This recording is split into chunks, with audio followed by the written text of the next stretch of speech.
Oi, aqui é o Nandeu, professor de técnicas fotográficas, e hoje eu vou falar sobre exposição. Então, exposição. O que é isso?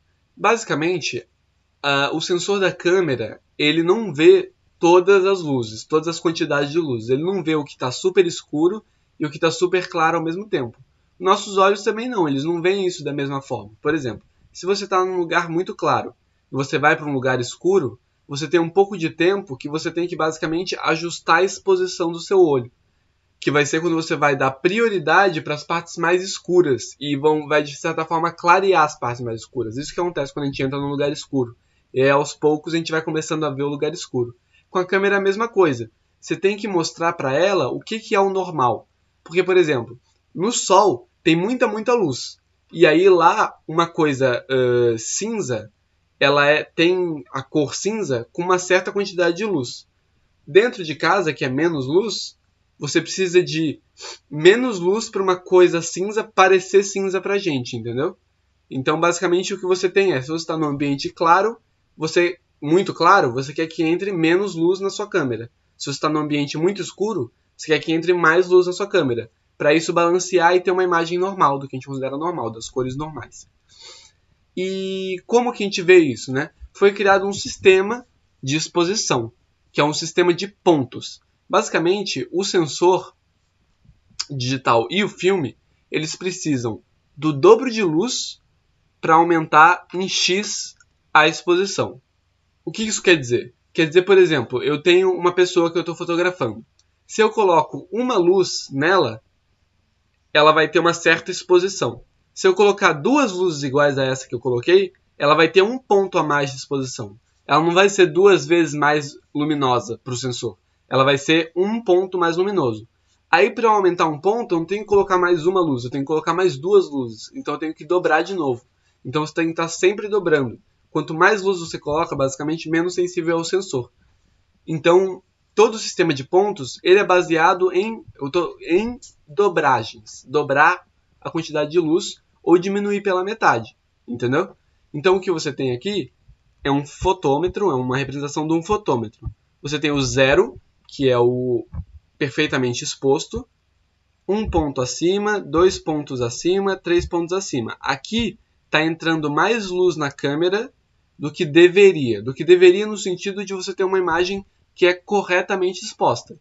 Mas existem situações onde você criativamente vai querer que a foto fique mais clara ou mais escura. Mas isso é o que deveria estar. Então, quando está para cá, quer dizer que está entrando mais luz, a imagem vai ficar mais clara. E quando essa barrinha está para cá, quer dizer que está entrando menos luz do que precisa, a imagem vai ficar mais escura.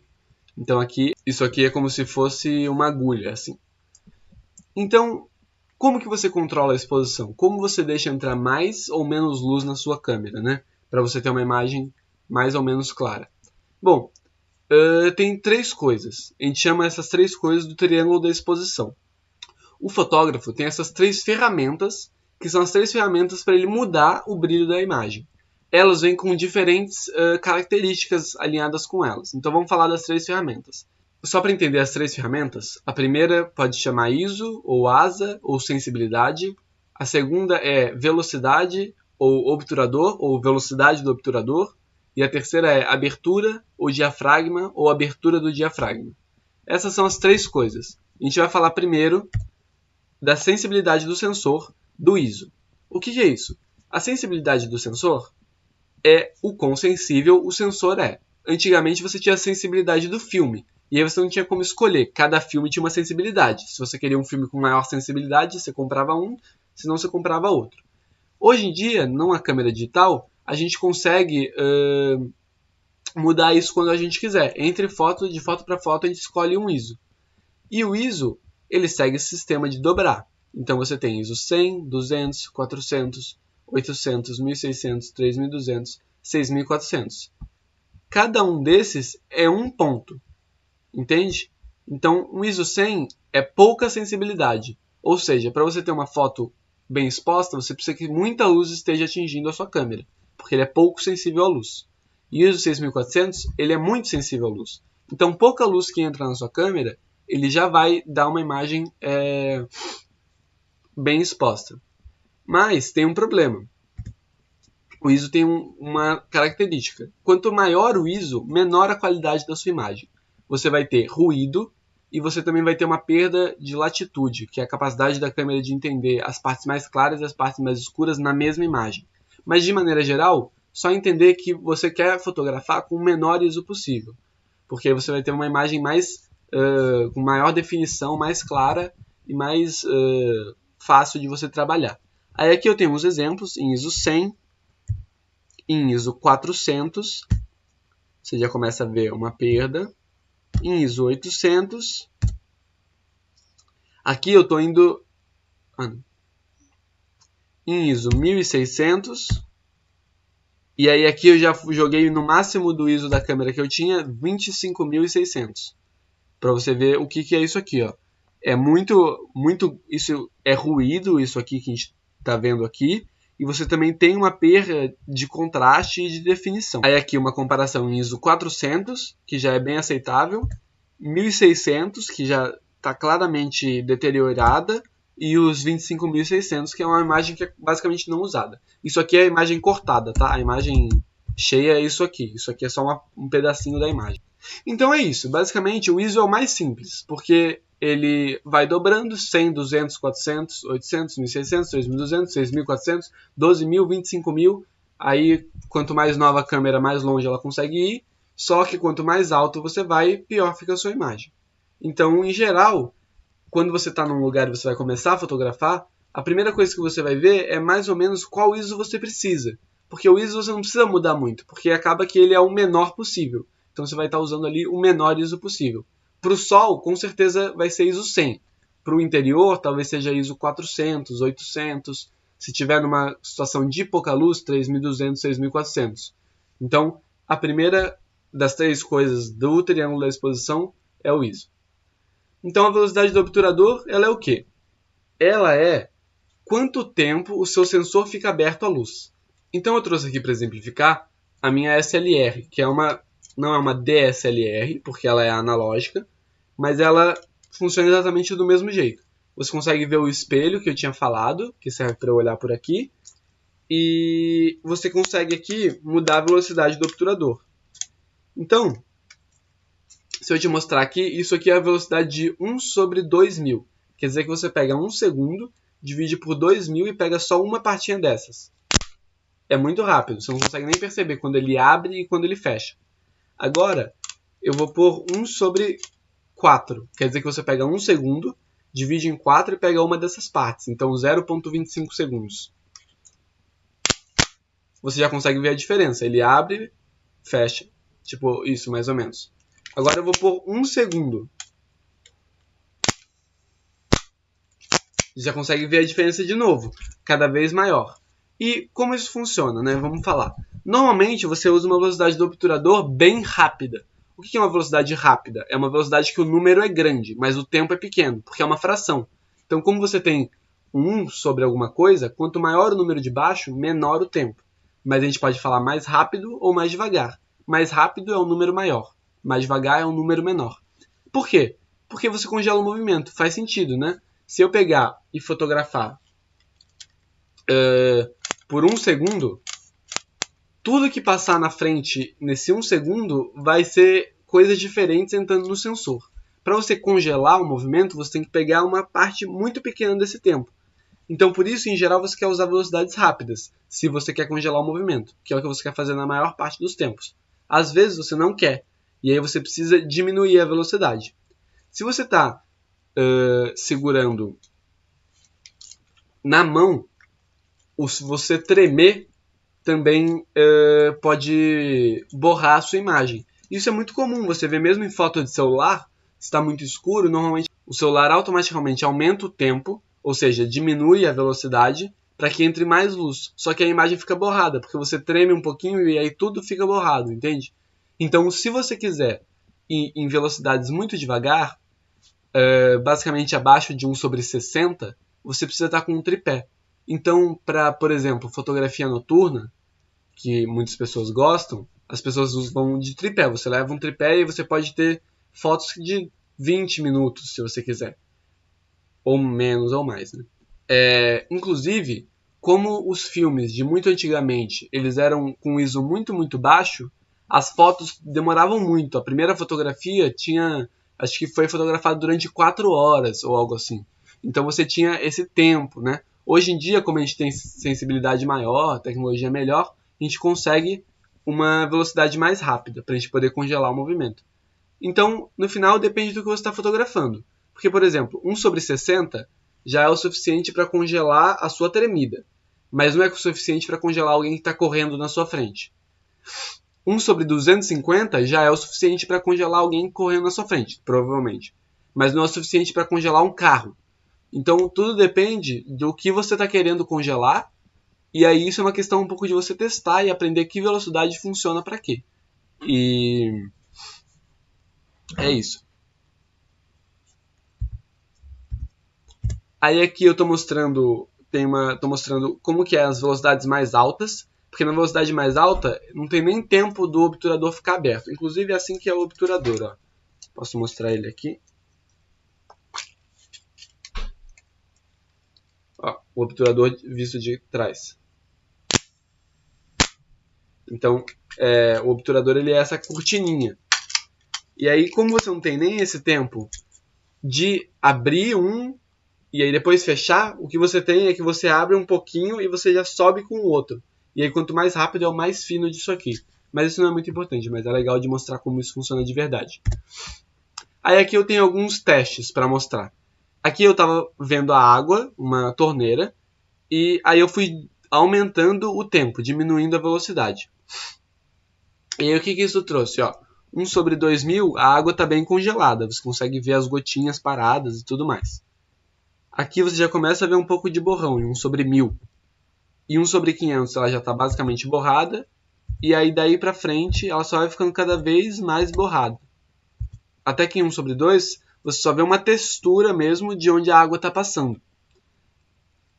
Então, para, por exemplo, fotografia de cachoeira, as pessoas amam fazer isso, de colocar uma longa exposição, deixar a câmera parada e coloca uma longa exposição. Agora, como que a velocidade lida com a quantidade de luz que entra na câmera? É um pouco intuitivo. Quanto mais tempo você deixa aberto, mais luz entra. Então, em 1/500, a gente não tem muita luz entrando. Mas em 1 segundo tem muito mais luz do que em 1/500. Tem 500 vezes mais luz. Só que 500 vezes mais luz quer dizer 8 pontos de luz, não 500 pontos. Então lembra que aquilo que eu falei, que cada ponto é uma vez que dobra?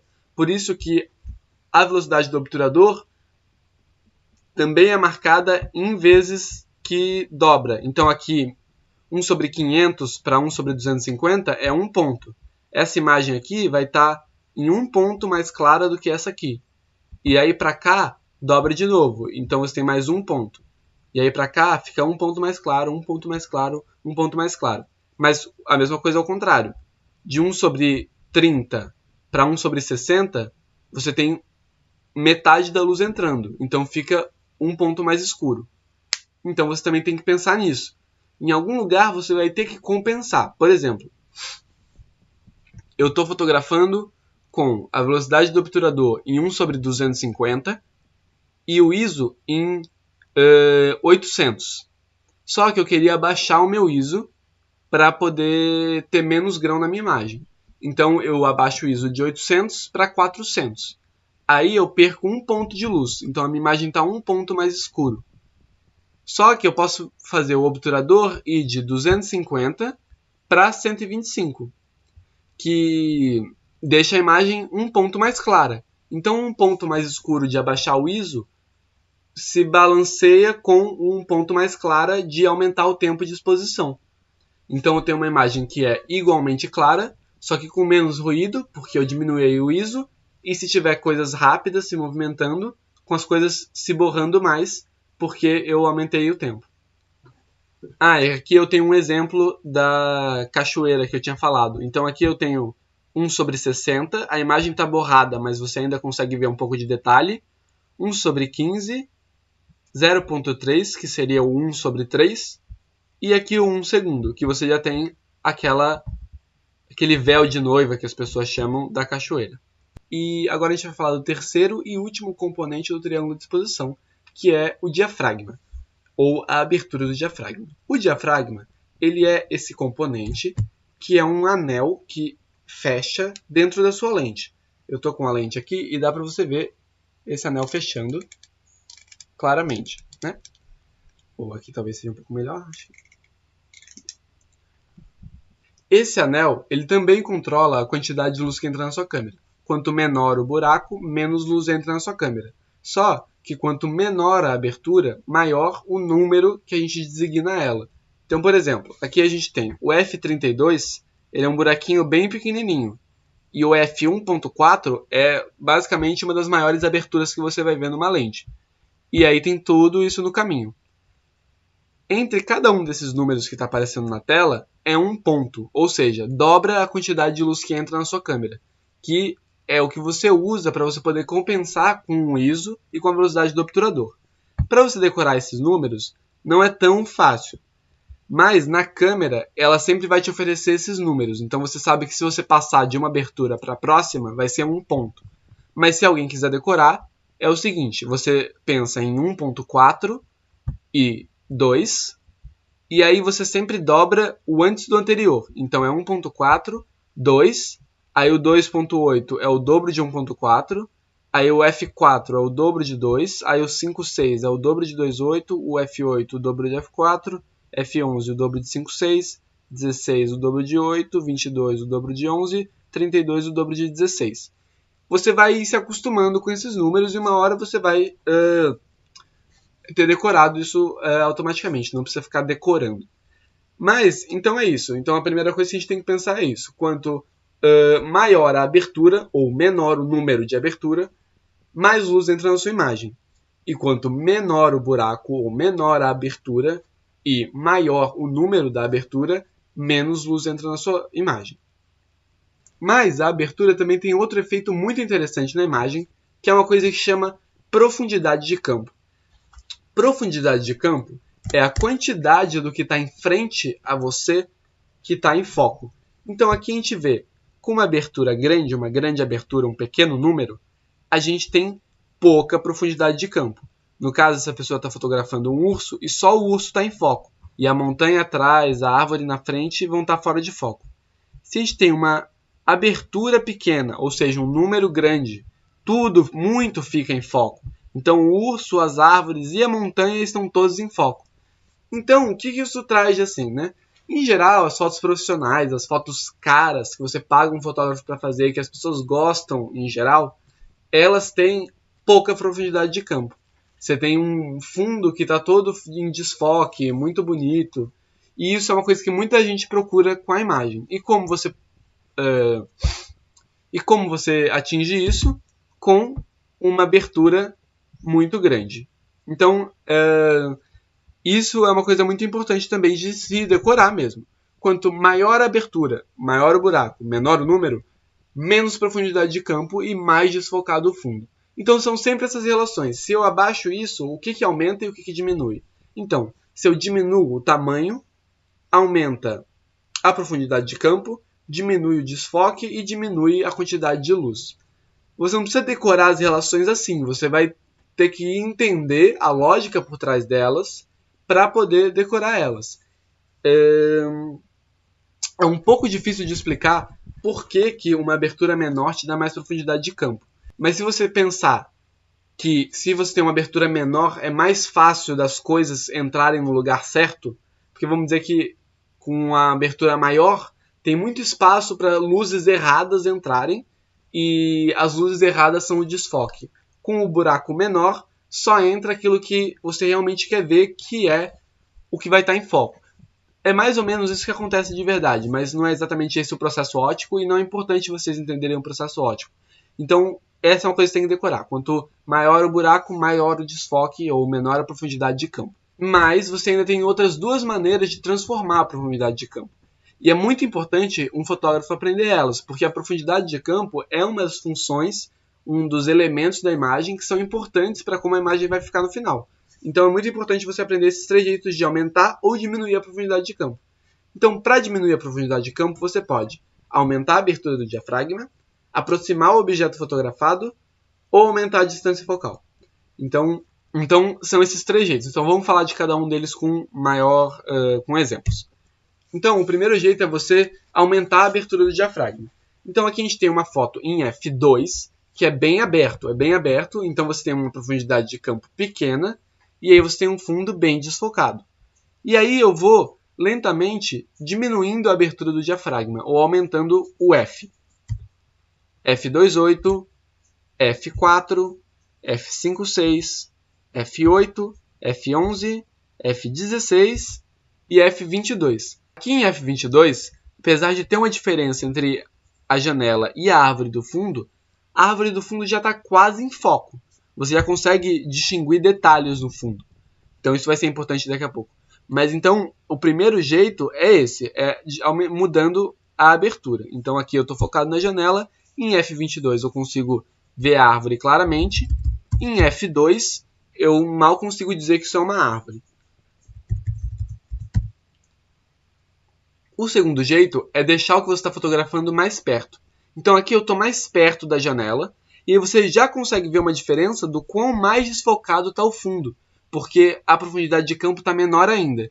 Então se a gente for aqui F2, 2.8, 4, 5.6, F8, F11, F16 e F22, em F22 as coisas já estão muito mais desfocadas do que em F22 quando eu estou mais longe da janela.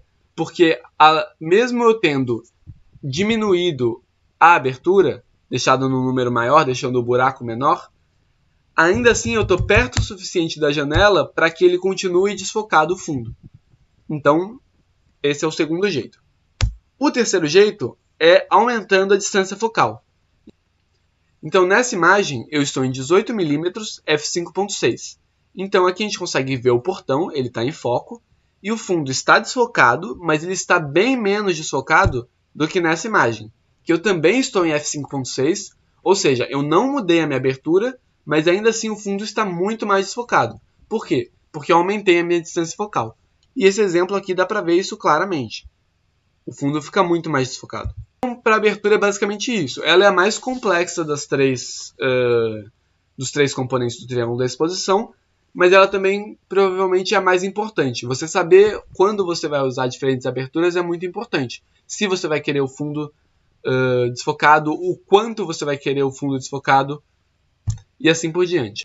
Agora que a gente entende as três coisas que compõem o triângulo da exposição, a gente entende que o trabalho do fotógrafo é sempre balancear as três para a quantidade de luz que tem na cena que você está fotografando. Então, por exemplo, vamos dizer que está de dia, no sol, e aí nessa determinada quantidade de luz, eu estou em ISO 100, velocidade 1/500 e abertura 2.8.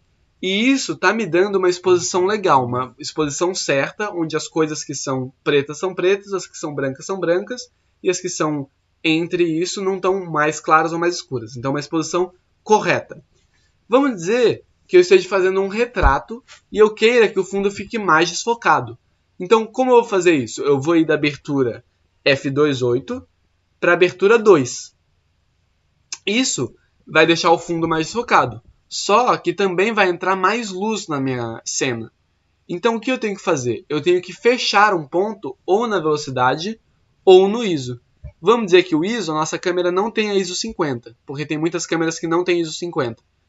Então eu vou da velocidade 1/500 para a velocidade 1/1000. A gente foi de ISO 100, velocidade 1/500 e f2.8 para ISO 100, velocidade 1/1000, f2. A gente andou um para cá, então tem que compensar andando um para lá. Então é bom sempre pensar nisso. Se você perder um pouco de luz em algum quesito, você tem que ganhar luz em outro.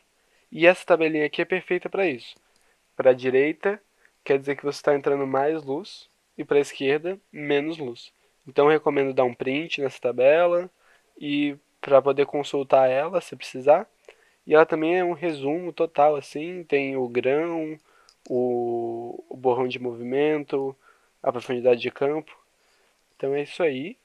Espero que seja tudo entendido. Obrigado pela atenção. Tchau. Oi, tudo bem? Eu não andei e agora eu vim fazer o vídeo de exercício. O exercício dessa semana vai ser uma foto da janela. A gente achou que ia ser legal porque tá todo mundo meio preso em casa e a janela é meio esse portal pra fora, né? Então, a gente quer, na verdade, duas fotos da janela. A gente quer duas fotos diferentes da mesma janela. E aí você pode fazer elas serem diferentes de várias maneiras. Se você tiver uma câmera profissional, você pode usar os conceitos dessa aula, como ISO, obturador e diafragma, para fazer duas fotos diferentes. Mas se não tiver, tudo bem, você pode fazer duas fotos com duas luzes diferentes, dois enquadramentos, com zoom, sem zoom, de lugares diferentes, com luz diferente. Então, várias possibilidades. Você pode dar uma olhada nas configurações do seu celular. Tem alguns celulares que tem um modo Pro, onde você vai poder mudar a velocidade, por exemplo. Então, basicamente é isso. Vocês tentarem criar duas fotos diferentes, que sejam claramente bem diferentes dessa mesma janela. E espero que vocês tenham gostado da aula, que tenha ficado tudo claro. Novamente, semana que vem a gente vai ter o plantão de dúvidas e eu vou estar lá para responder o que precisar. Valeu, tchau, tchau.